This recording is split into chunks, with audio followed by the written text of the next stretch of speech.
ఇవే ఇవే జీవన తరంగాలు, ఇవే ఇవే జీవన తరంగాలు, జీవన తరంగాలు. మీరు నాలాగే బాగా సంపాదించారు. ఏదో ఒక రోజు మీరు కూడా ఆ దేవికకు టార్గెట్ కారనే గ్యారంటీ ఏంటి? నా కోసం రిస్క్ చేయాలని ఇలా చెప్పడం లేదు, కానీ రేపు మీ వరకు వస్తే మీ వెనకాల నేను నిలబడినా? చెప్పండి.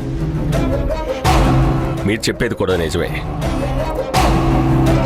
ఇప్పుడు నాకేంటో చెప్పండి. కమిషన్ ఎంత ఇస్తారు? అది అలా అడిగారు, బాగుంది. తీసుకోండి, 50,000. సరే, వెళ్తున్నా. ఇదిగో ఏంటలా వెళ్ళిపోతున్నారు? దొంగలు కలిసి సమానంగా ఊళ్ళు పంచుకుంటే సిబిఐ ఎంక్వైరీ చేసినా బయటికి రాదు. కానీ వాటాలో తేడా వస్తే హోమ్ గార్డు కూడా దొరికిపోతాం. ఇంత రిస్క్ చేస్తున్నా నాకు కేవలం 50,000 రూపాయలేనా? మీకు 6 కోట్ల రూపాయలకి దొంగ డాక్యుమెంట్స్ చేస్తే మీకు 2 కోట్లు మిగులుతాయి.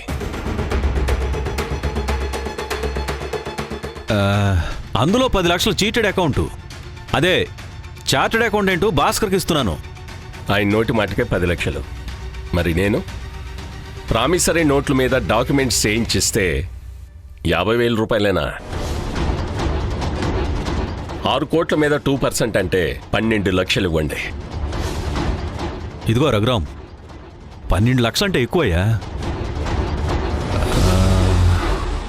ఒక 7.5 లక్షలు ఫిక్స్ చేసేయి.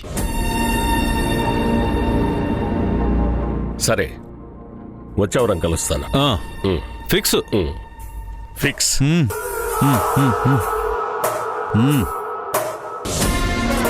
ఇప్పుడు నువ్వు సపరేట్గా వచ్చి నన్ను కలిసినట్టు ఈ వ్యవహారం అంతా బయట మార్కెట్లో తెలియకూడదు. లేదు, మనం ఇక్కడితోనే మర్చిపోతాం. అంతే. అది ఈరోజు ముట్టండి ప్లీజ్. సరే అయితే సెలవు. మంచిది.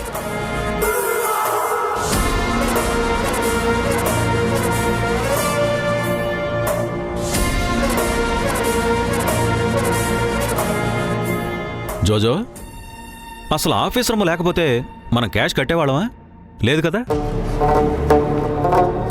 నీతి నిజాయితీ పరువున్న వాళ్ళకి ఒకటే మార్గం, ట్యాక్స్ పే చేయడం.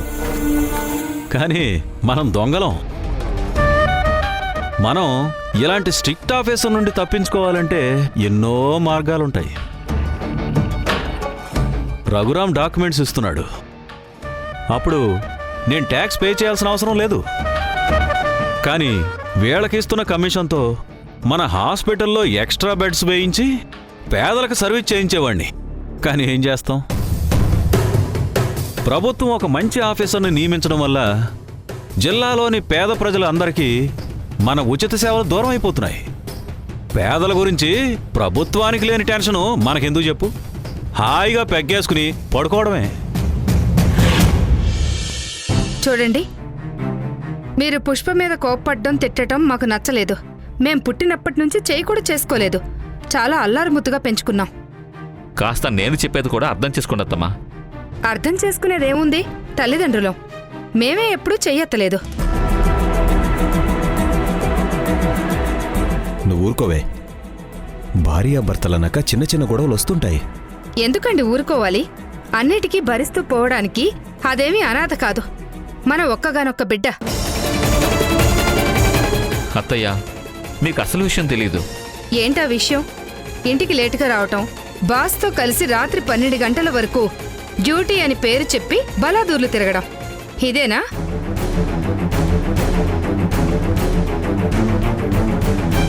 ఆ అమ్మాయితో రాసుకుని పూసుకుని తిరక్కండి, చూడ్డానికి అసహ్యంగా ఉంటుంది. అన్నీ మీరే అనుకుని డిసైడ్ చేసేసుకుంటే ఇక నేనెందుకు ఇక్కడ? అల్లుడు గారు కూర్చోండి, దయచేసి కూర్చోండి. అల్లుడు గారు,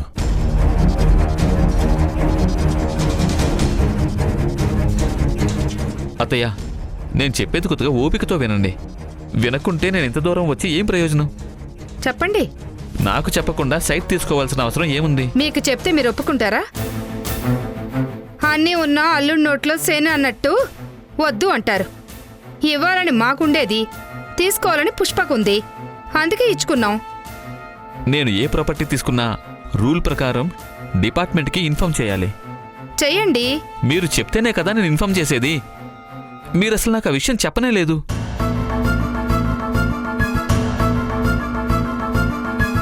మా బాస్ నాకు ఆ డాక్యుమెంట్ చూపిస్తే గానీ నాకు ఆ విషయం తెలీదు. అప్పటికీ నాకు తెలియదని చెప్పాను. కానీ ఆవిడ నమ్ముతుందా? భార్య పేరు మీద తీసుకుంటే హస్బెండ్కి తెలియకుండా ఉంటుందా అని అనుకోరా? ఆఫీస్లో సిన్సియర్గా ఉంటూ డిపార్ట్మెంట్కి తెలియకుండా ఏదో చేస్తున్నాడని చెప్పి నాపై డౌట్ వస్తుంది కదా. చెప్పండి మీరే. మేం చెప్పాల్సింది కానీ చెప్పలేదు. చెప్తే వద్దంటారు కదా. అసలు మ్యాటర్ ఎంత సీరియస్సో మీకు తెలియట్లేదు అత్తయ్య. ఇలా జరిగిందని నిర్ధారణ జరిగితే నా జాబే పోతుంది, మీకు తెలుసా? పోతే పోనివ్వండి. అదేమన్నా మహారాజు కొలువా? ఇలా మాట్లాడుతున్నందుకు తప్పుగా అనుకోకండి. ఈయన ఆఫీస్కి బిల్డింగ్ ప్లాన్ శాంక్షన్ చేయించుకోవడానికి అక్కడికొచ్చే ఏజెంట్ కూడా బాగా సంపాదిస్తున్నాడు. ఆపుతావా ఇంకా? అల్లుడు గారితో నోటికి ఎంత వస్తే అంత మాట్లాడతావా? అల్లుడు గారు ప్లీజ్, మీరు తప్పుగా అర్థం చేసుకోకండి. దీనికి నోరెక్కువ. ఎప్పుడు ఏం మాట్లాడాలో ఏం మాట్లాడకూడదో తెలీదు. చూడండి, మాకు అబ్బాయిలు లేరు. ఉన్నది ఒక్కటే పిల్ల. దాన్ని మీకిచ్చి పెళ్లి చేశాం. మీరు ఈ ఇంటికి అల్లుడు కాదు, కొడుగ్గా అనుకోండి. దయచేసి అమ్మాయిని ఇబ్బంది పెట్టకండి. సరే సరే, ఇక చాలా ఆపు. అల్లుడు గారిని భోజనం చేయనివ్వు. అల్లుడు గారు పదండి, భోంచేద్దాం. లేదండి, నేను ఇంటికి వెళ్తాను. వెళ్దామా పుష్ప? ఏమండి, మీకు ఇష్టమని డబుల్ కా మీఠా చేశానండి. వద్దు, పద వెళ్దాం. ఏమండి, ఇంకెప్పుడు మీరేం చెప్తే అదే చేస్తానండి. భోజనం ఎందుకు వద్దంటున్నారు? పదండి భోంచేద్దురు.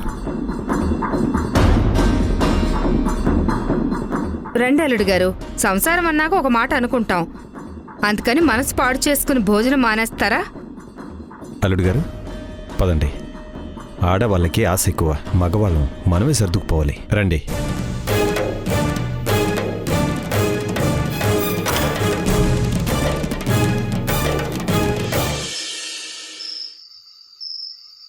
ఆ నీరూపు డిప్రెషన్లోకి వెళ్ళడం, కాలేజ్ మధ్యలో మానేసి ఇల్లు వదిలి పారిపోవడం అన్న కొత్త.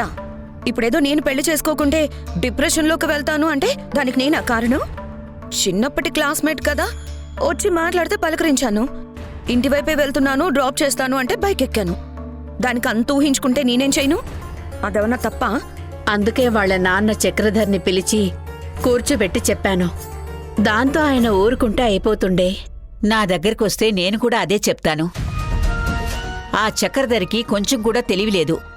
కొడుక్కి సర్ది చెప్పుకోవాలి కదా. పెళ్లి కాని అబ్బాయి పెళ్లి కాని అమ్మాయిని అడిగాడు పెళ్లి చేసుకుంటావా అని. అందులో తప్పే ఉంది? అమ్మాయి వద్దు అంది. ప్రేమించాడు కాబట్టి పెద్దలు నొప్పించి one side love and arrange marriage చేసుకోవాలనుకున్నాడు.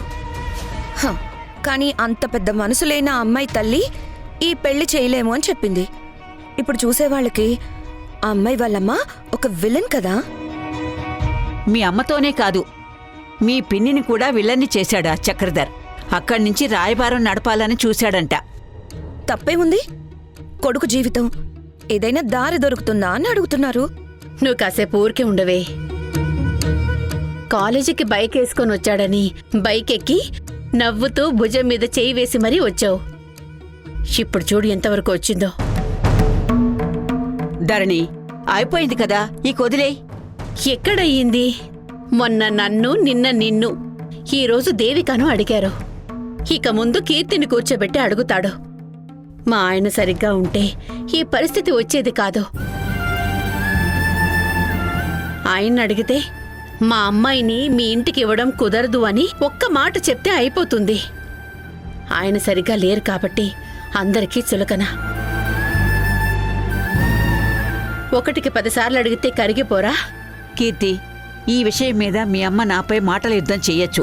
నా కోపిక లేదు, నిద్రొస్తుంది. నువ్వు మీ అమ్మ మాట్లాడుకోండి, నేను వెళ్ళి పడుకుంటాను. అమ్మమ్మ, నేనొక్కదాన్నే డిగ్రీలో కాలేజ్ సెకండ్ ర్యాంక్తో ఒక వెలుగు వెలిగిన టాలెంటెడ్ మదర్ని నేను ఒంటరిగా ఎదుర్కోగలనా? నా వల్ల కాదు. నాకు నిద్ర వస్తోందమ్మా. ఏయ్ ఆగవే అమ్మా, ప్లీజ్. ఏంటో చెప్పవే. చక్రధర్ బుద్ధి అంతా అని నాకు తెలుసు. అతను ఊరికే ఉండడు, కీర్తితో మాట్లాడతాడు. అయితే నువ్వు మాట్లాడతారని? అది కుదరదమ్మా. అందుకే కీర్తిని మాట్లాడిస్తే సూటిగా ఇష్టం లేదని సమాధానం చెప్పేయాలి. అదొక్కటే పరిష్కారం. విన్నావు కదా మీ అమ్మ చెప్పింది, కుదరదని చెప్పేసే కీర్తి.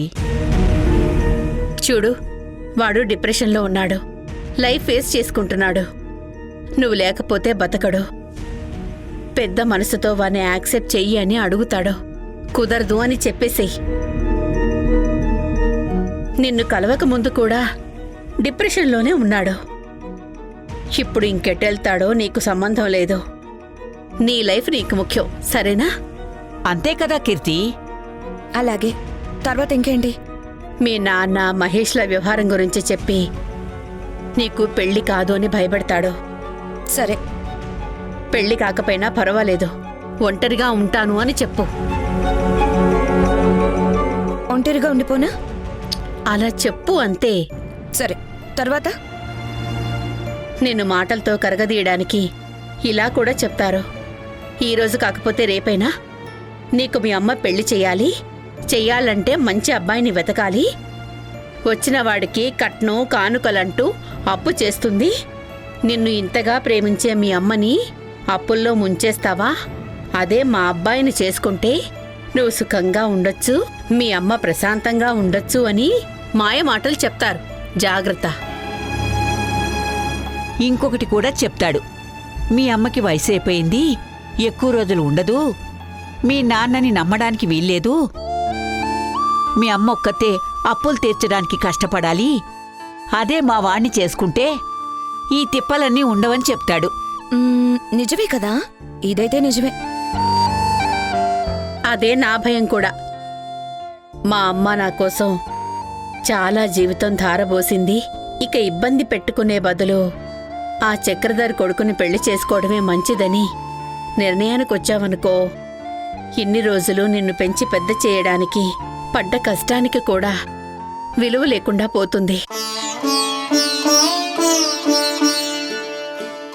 ఒక్క మాట చెప్తాను విను. నువ్వు నా కూతురువి. నీకోసం కష్టపడటం నాకు బరువు కాదు. నాకే కాదు, ఏ తల్లికి తన బిడ్డల కోసం కష్టపడడం ఇబ్బంది కాదు. అంతేకాదు, ఆ పిల్లలు పడ్డ కష్టాన్ని గుర్తించి ఇంకొక మెట్టు పైకి ఎదిగితే అన్ని రోజులు పడ్డ కష్టాన్ని కూడా మర్చిపోతారు. అంతేగాని అమ్మనిక కష్టపెట్టుకోకూడదు. ఎవరైతే ఏంటి అని ఈ చక్రధర్ చెప్పేది విని బోల్తా పడ్డావో, ఇన్ని రోజులు నీకోసం నేను చేసిన త్యాగాలన్నీ వృధా అయిపోతాయి. థ్యాంక్స్ అమ్మా. తన పరిస్థితి బాలేదంటే నేనెందుకు అతన్ని పెళ్లి చేసుకోవాలి? ప్రతిదానికి డిప్రెషన్లోకి వెళ్ళిపోయేవాడితో నాకేంటి పెళ్లి? వద్దంటే వద్దంతే. చక్రధర్ రాని, వాళ్ళ అబ్బాయి రాని, నేను మాత్రం పెళ్లి చేసుకోను. థ్యాంక్స్ అమ్మమ్మా. నాకెందుకే థ్యాంక్స్? ఆ చెత్త చక్రధర్కి ఆ అమ్మనిచ్చి పెళ్లి చేయలేదు కదా. చాలే ఆపు. నిరూప్ చేశాడా? కాదు, వాడి బాబు కావచ్చు. అమ్మా, నువ్వే ఫోన్ లిఫ్ట్ చేయి. పాత ఫ్రెండ్ కదా, గట్టిగా వాయించు. ఫోన్ తీసుకొస్తా నాకు.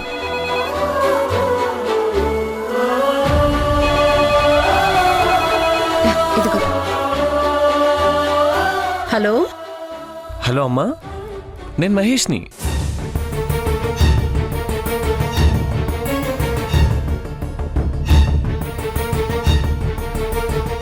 అమ్మా నేను మహేష్ని. అమ్మా నేను మహేష్ని. రేపే గృహప్రవేశం. నువ్వు కీర్తి వచ్చేయండి, కార్ పంపిస్తాను.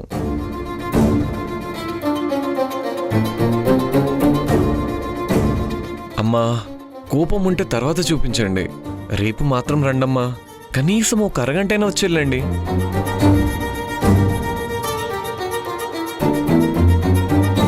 హలో అమ్మా, వినపడుతుందా? పక్కన కీర్తి ఉందా?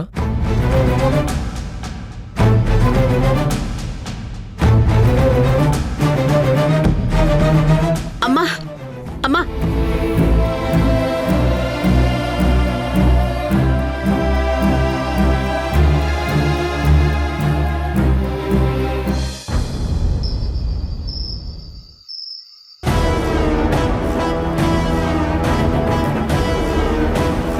టైం సరిగ్గా లేదు ప్రకాష్ గారు.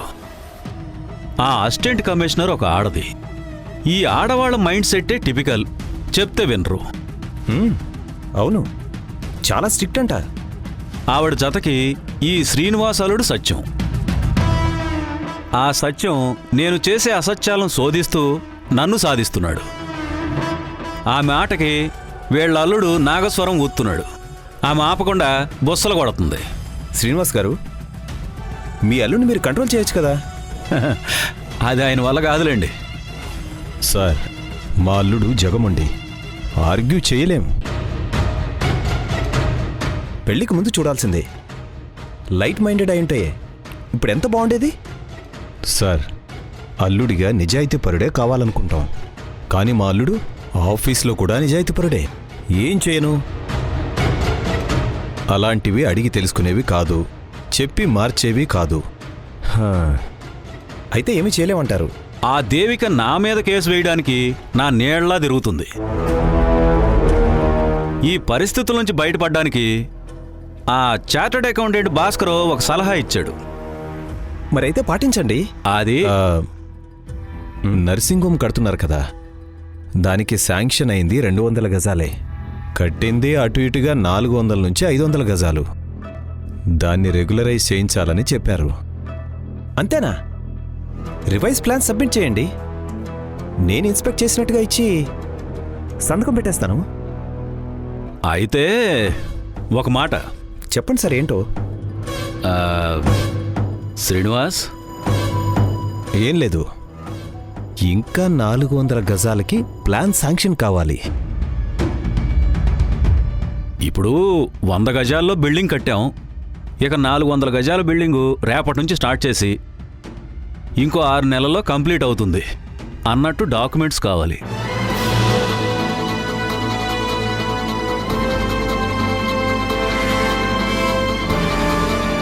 ఎక్కువగా ఆలోచించకండి. రేపు మేం భక్తుల్లో మీ ఆఫీస్కి వస్తాం. మీరు దేవుళ్ళ ఆఫీసులో కూర్చునుంటారు. శ్రీనివాస్ కూడా అక్కడే ఉంటారు. ఆయన చేత్తో ఒక అర్జీ రాయించి ఇస్తాను. ఏమని సార్?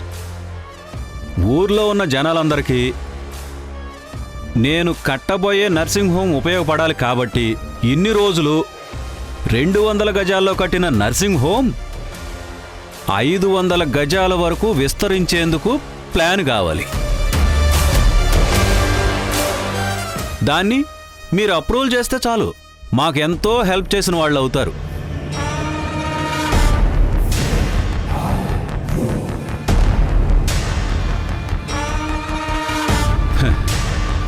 మీరు చేస్తుంది ప్రజాసేవం చేసేయండి. నాకు అర్థం కాలేదండి.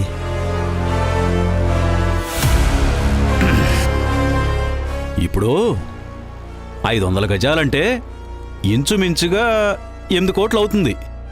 కానీ లెక్కల్లో ఉంది 2 కోట్లు మాత్రమే. ఇప్పుడు ఇన్కమ్ ట్యాక్స్ ఆఫీసర్ వచ్చి బిల్డింగ్ దగ్గర కూర్చుంటే అకౌంట్స్లో 2 కోట్లని చూపించారు, కానీ బిల్డింగ్ వాల్యూ చూస్తే 8 కోట్ల వరకు ఉందని, మిగతా అమౌంట్ ఎక్కడి నుంచి వచ్చిందని అడుగుతారు. ఏం చెప్పను?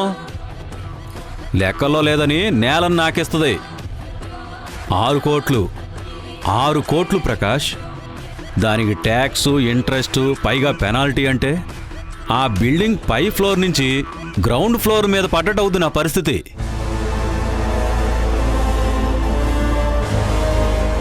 అయితే ఇప్పుడు కట్టిన బిల్డింగ్ ఉంది 200 గజాల్లో మాత్రమే అని డాక్యుమెంట్ కావాలి. అలాగే కొత్తగా ఎక్స్టెన్షన్ చేయడానికి అప్రూవల్ కావాలి. అవును,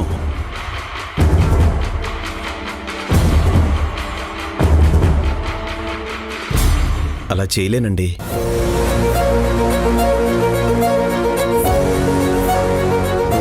చేస్తే దొరికిపోతాను, నా జాబ్ పోతుంది.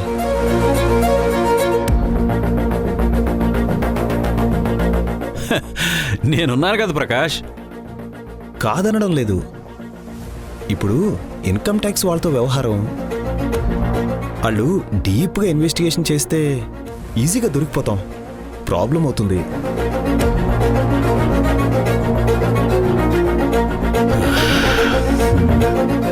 ఏంటి శ్రీనివాస్ ఇది? అయితే ఇప్పుడు అవదంటారా? కష్టమవుతుందనుకుంటా.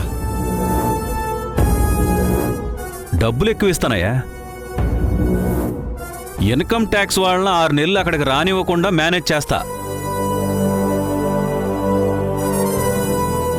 కష్టం, చాలా రిస్క్. కుదరదంటారా? అదే ఆఖరి మాట. లేదండి, మీరు కట్టే బిల్డింగ్ వైపు చూడొద్దు, కళ్ళు మూసుకుని ఉండండి అంటే చూసి చూడనట్టుంటాను. కానీ దొంగ డాక్యుమెంట్స్ వద్దు, జైలుకి వెళ్లాల్సి ఉంటుంది.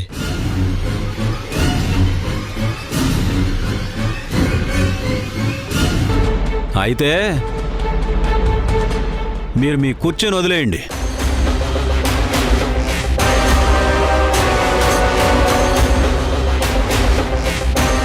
నేను చెప్పినట్టు చేసేవాడిని ఆ కుర్చీలో కూర్చోబెట్టుకుంటా. నాకు కావాల్సిన డాక్యుమెంట్స్ రెడీ చేయించుకుంటా.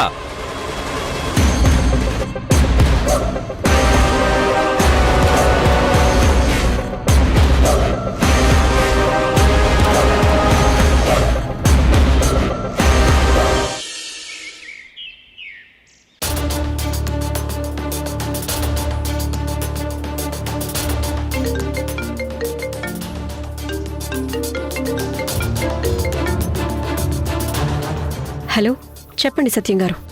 నమస్తే madam. Madam, if you don't mind మిమ్మల్ని ఒక విషయం అడగొచ్చా? అడగండి. రఘురాం మీ ఇంటికి వచ్చారా? అవును. మీది ఆయనది ఒకే ఊరు, ఆయనకి మీరు బాగా క్లోజ్ ఉంటారని అందరితో చెప్తున్నాడు. చెప్పుకోనివ్వండి. అయినా ఈ విషయం ఇప్పుడెందుకు అడుగుతున్నారు? నీలకంఠం కేసు ఇన్వెస్టిగేషన్ చేస్తున్నాం కదా. అతను తన బిల్డింగ్ కన్స్ట్రక్షన్ కోసం రఘురాం ఫైనాన్స్ దగ్గర అప్పు తీసుకున్నట్టు తెలిసింది. ఓకే. ఎంక్వైరీ చేసే ముందు మీకు కావాల్సిన వారా కాదా అని ఆ విషయం తెలుసుకుందామని ఫోన్ చేశాను మేడం, అంతే. మీరు మీ ఎంక్వైరీ కంటిన్యూ చేయండి. అతను ఇలాంటి దొంగ డాక్యుమెంట్స్ ఇంతకు ముందు ఇంకేమైనా చేశాడేమో ఇన్డెప్త్గా ఎంక్వైరీ చేయండి. అతను కావలసిన వాడే. అంతకంటే ముందు ఆయన అప్పిచ్చినట్టుగా రెడీ చేసిన డాక్యుమెంట్స్ దొరికితే ఆయన మనకి చాలా చాలా కావలసిన వాడవుతాడు. అర్థం కావట్లేదు మేడం. మిగతా విషయాలన్నీ ఆఫీస్లో మాట్లాడతాను. బై ద వే, ఈరోజు నేను మా అక్క కొడుకు గృహప్రవేశానికి వెళ్తున్నాను. వచ్చాక ఆఫీస్లో కలుద్దాం.